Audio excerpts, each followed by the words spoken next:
তিনি বলেছেন কৌবিল্য ধাম আমার প্রাণ, যেমন ভগবান গীতাকে বলেছেন প্রাণ, আর কৌবিল্য নাথে কৌবিল্য ধামকে বলেছেন প্রাণ।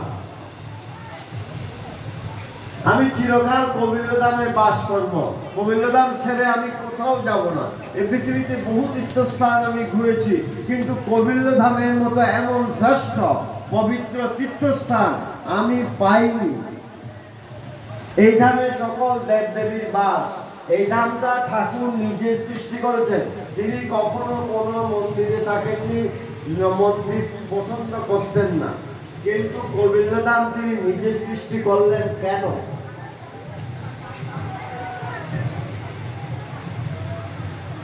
কেন করলেন? এবং সেখানে তিনি 3 দিন 3 রাত বাস করেছিলেন। আর কোনদিন সেখানে যাননি। 3 দিন 3 রাত ওই ধামে বাস করে তিনি দেখিয়ে দিলেন যে কৌবিল্য ধামের শ্রেষ্ঠত্ব। তিনি তার জন্মভূমিতে একদিনের জন্য যাননি। যেদিন মাকে সেবা করে চলে আসলেন, ওই মন্দির হয়েছে ঠাকুর মৃত্যুর 6 বছর আগে, না চালু হয়েছে 1 বছর কয়েক মাস আগে ঠাকুরের মৃত্যু, আর উদ্বোধন হয়েছে অর্থাৎ ভিত্তি স্থাপন হয়েছে ঠাকুরের মৃত্যুর 6 বছর আগে। সেখানেও ঠাকুর যান নাই। ঠাকুর কাকে দিয়ে ভিত্তি স্থাপন করিয়েছেন? আমাদের কৌবিল্য ধামের দ্বিতীয় মহন্ত মহারাজ, তোমাদের পত্রে আছে, দ্বিতীয় মহন্ত মহারাজ শ্যামাচরণ চট্টোপাধ্যায় মহাশয়কে দিয়ে। 5 জনকে দিকে দেব, ইটস সাফিসিয়েন্ট। অবক্ত 10,000 দিয়ে দিলাম, যার দীক্ষার কোনো প্রয়োজন নাই। একবার উঠে একবার যায়, একবার আসে, একবার খাসে। এই পত্রটি এখানে আছে, তার নিজের হাতে লেখা, নিজের হাতে স্বাক্ষরিত। সেটা তোমাদের হাতেও আছে। এই বই তো আছে, এই বই তো আছে। ঠাকুরের সেই পত্রটা এখানেও আছে, যেখান থেকে তোমাদেরকে দিয়েছি জেরক্স করে। এখানে ঠাকুরের নিজ হাতের স্বাক্ষর আছে, নিজ হাতের লেখা। এটা তিনি নিজে বললেন। কি বললেন এটা তোমাদের আমি পড়ে শোনাচ্ছি। তবে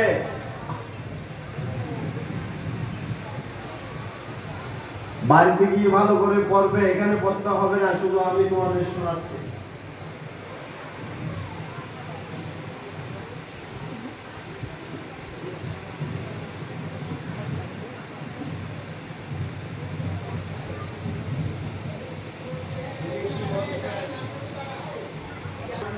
দেখো,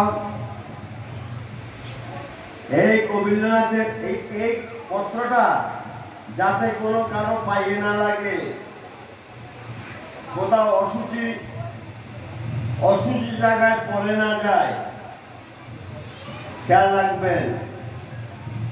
মহারাজকে প্রণাম করার সময় এটা যেন মহারাজের পায়ে না লাগে। আর এর পবিত্রতা রক্ষা করবে। শাহরুখ খানের অটোগ্রাফ নিবেলায়, শ্রীদেবীর অটোগ্রাফ নিবেলায় তোমরা হাত পাবাইয়ে গেল, অনেকে অ্যাক্সিডেন্ট করো। আর এখানে ভগবানের অটোগ্রাফ দেওয়া আছে, বিনা পয়সা পাচ্ছ। ওইটা নিতে হাত পাবাইতে হয়, আর এটা বিনা পয়সা তোমার হাতে তুলে দিচ্ছে মহারাজ। তাই এটা গুরুত্বটা বুঝো, এই পবিত্রতাটা রক্ষা করতে হবে।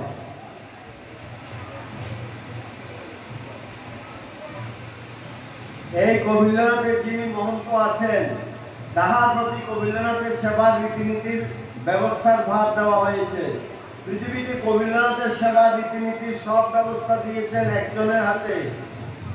তিনি সমস্ত বিশ্বের ধামগুলো এই ব্যবস্থা কমিটির মাধ্যমে হস্তান্তর করেছেন। তিনি কৌবিল্য ধামের মহন্ত মহারাজ। মনে রাখবে, যতগুলি ধাম পৃথিবীতে সবগুলো কৌবিল্য ধাম চট্টগ্রামের মহারাজ কর্তৃক পরিচালিত হয়।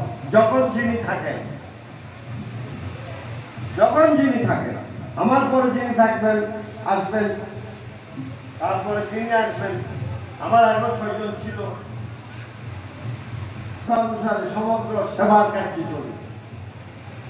তিনি পৃথিবীর একজনকে স্বরূপ বলেছেন, একজনকে, যিনি কবিল্লধামের মহন্ত মহারাজ। যখন যিনি থাকেন তাকে তিনি স্বরূপ বলেছেন। স্বরূপ শব্দের অর্থ কি?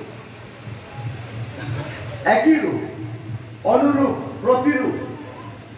যে কবিল্লরাজ সেই কবিল্লধামের মহন্ত মহারাজ।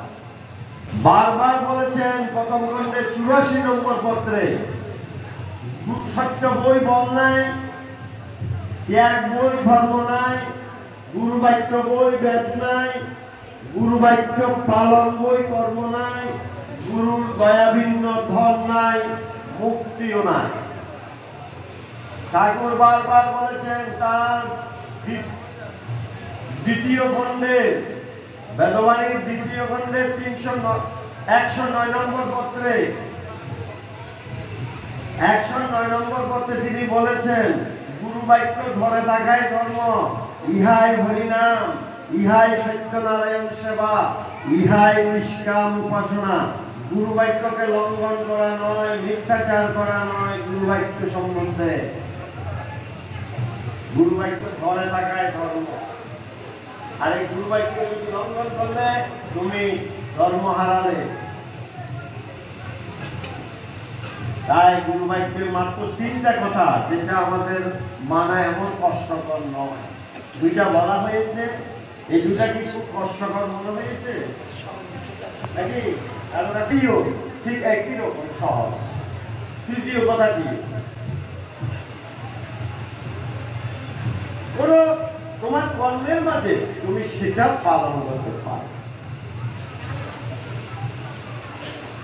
এত সহজ। ভালো না লাগলে উঠে যাও, ভাই হাসছো কেন? ভাই ভালো না লাগলে উঠে যাও, তোমার দুজন। আমি বহু কথা তোমাদের লক্ষ্য করছি।